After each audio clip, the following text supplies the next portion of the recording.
ओम नमो भगवते वासुदेवाय। ओम नारायणाय। अगली कथा नंद जी की आधी टांग को अजगर सांप का लिगल जाना। सुखदेव जी बोले, हे राजन, जिस तरह श्याम सुंदर ने सुदर्शन विद्याधर को सांप की योनि से छुड़ाकर शंखचूर्ण दैत्य को मारा था, उसकी कथा कहते हैं। सुनो, नंद जी ने एक दिन सब ग्वालों और गोपियों से कहा कि हमने श्री कृष्ण जी के जन्मते समय यह मान्यता मानी थी कि जब मोहन प्यारे 12 वर्ष के होंगे तब मैं अपने सब जाति भाई व बाजे गाजे समेत जाकर अंबिका देवी की पूजा करूँगा। महारानी की कृपा से वह दिन मुझे दिखलाई दिया, इसलिए सबको चलकर उनकी पूजा करनी चाहिए। यह वचन सुनते ही वे लोग प्रसन्न हो गए। एक दिन नंद, यशोदा, कृष्ण, बलराम सब ग्वाल बाल गोपी और छोटे बड़ों को साथ लेकर बड़े हर्ष से गाते बजाते चले। दूध, दही, मेवा, मिठाई आदि पूजा की सामग्री गाड़ी व बैलों पर लदवाए हुए सरस्वती के किनारे पहुंचकर स्नान किया और पुरोहित को बुलाकर विधिपूर्वक देवी जी की पूजा करके हाथ जोड़कर बोले, हे अंबिका माता, तुम्हारी कृपा से मेरी मनोकामना पूरी हुई।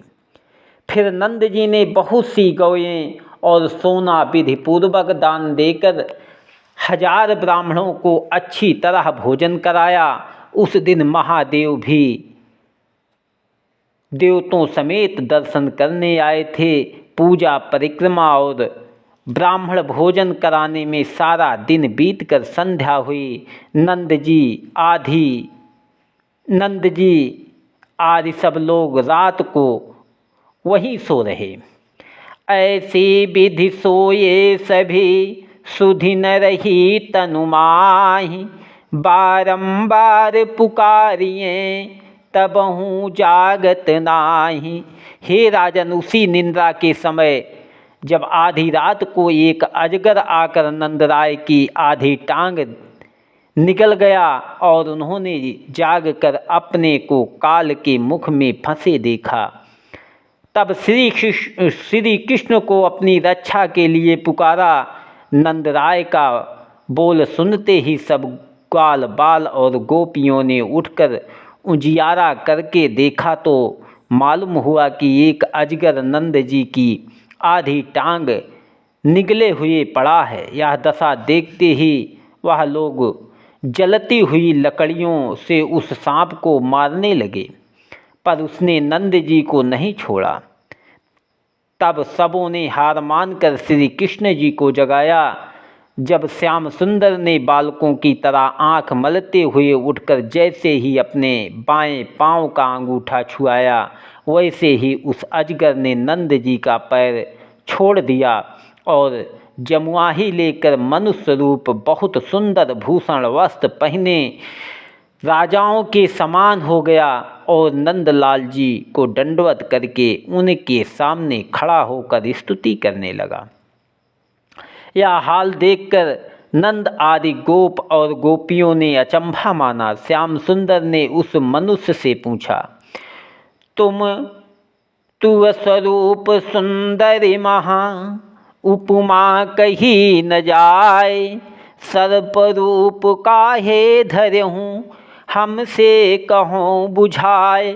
यह वचन सुनते ही वह हाथ जोड़कर बोला, हे वैकुंठनाथ, आप अंतर्यामी से कोई बात छिपी नहीं है, परंतु तुम्हारी आज्ञानुसार अपना हाल कहता हूँ। सुनिए, मैं सुदर्शन नाम विद्याधर हंसपुर में रहता था।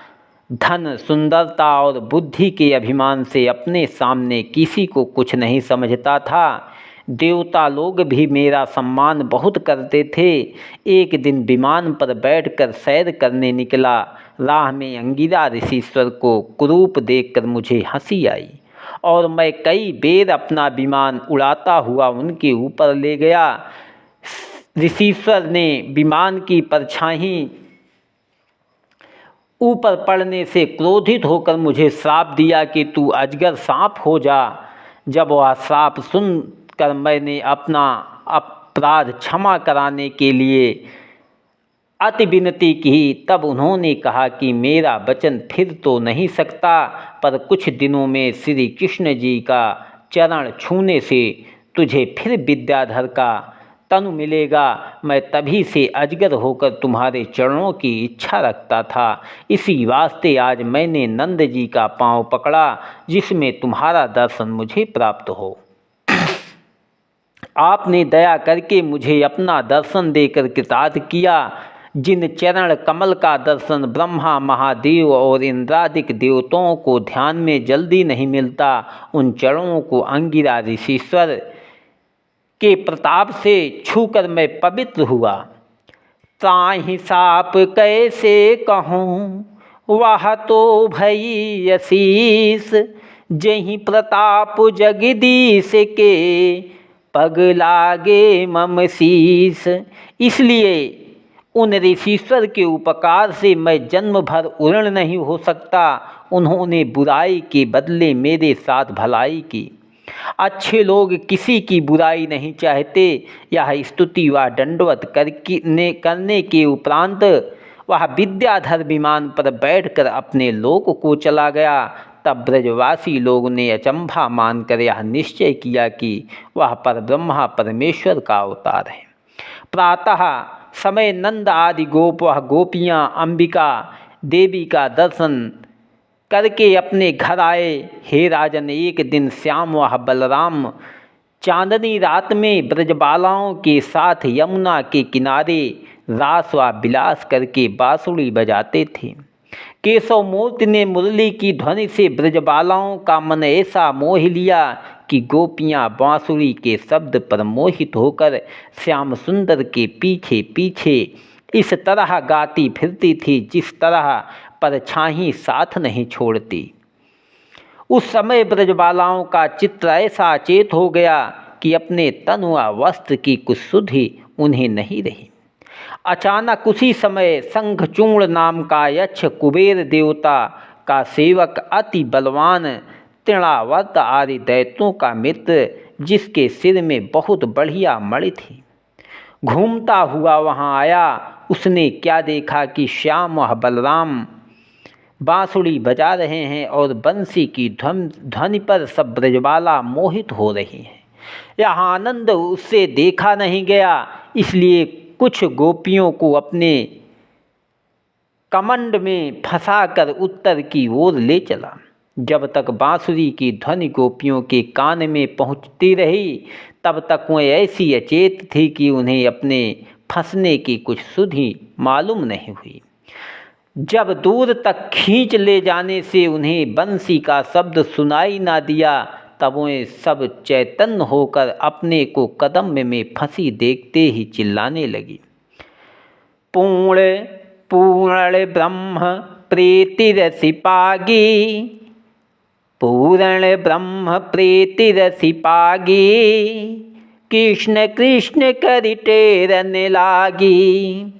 हे भगवंत संत हितकारी, बेगी आय सुधि ले वो हमारी। यह दीन वचन सुनते ही श्याम व बलराम ने दो वृक्ष उखाड़ लिए और जिस तरह सिंह हाथी को मारने के लिए झपटता है, उसी तरह दोनों भाई दौड़कर गोपियों के पास जा पहुँचे और पुकार कर कहा कि अब तुम लोग कुछ चिंता मत करो। तुम्हारे करुणा बचन सुनी मैं आया हूँ धाय, शंख चूर्ण सिर चूर्ण करी तुमको लेब छुड़ाए। उनकी ललकार सुनते ही वह यक्ष ब्रजबालाओं को छोड़कर भागा। केशव मूर्ति ने गोपियों की रक्षा के लिए बलराम जी को वहाँ छोड़ दिया और आप बिजली की तरह दौड़कर शंखचूर्ण के ऐसा मुक्का मारा कि वह मर गया। मुरली मनोहर ने उसके सिर की मणि निकालकर बलराम जी को दे दिया और ब्रजबालाओं को साथ लेकर आनंद पूर्वक अपने घर आए। इसी तरह श्री कृष्ण जी नित्य नई नई लीला करके वृंदावन वासियों को सुख देते थे। ओम नमो भगवते वासुदेवाय।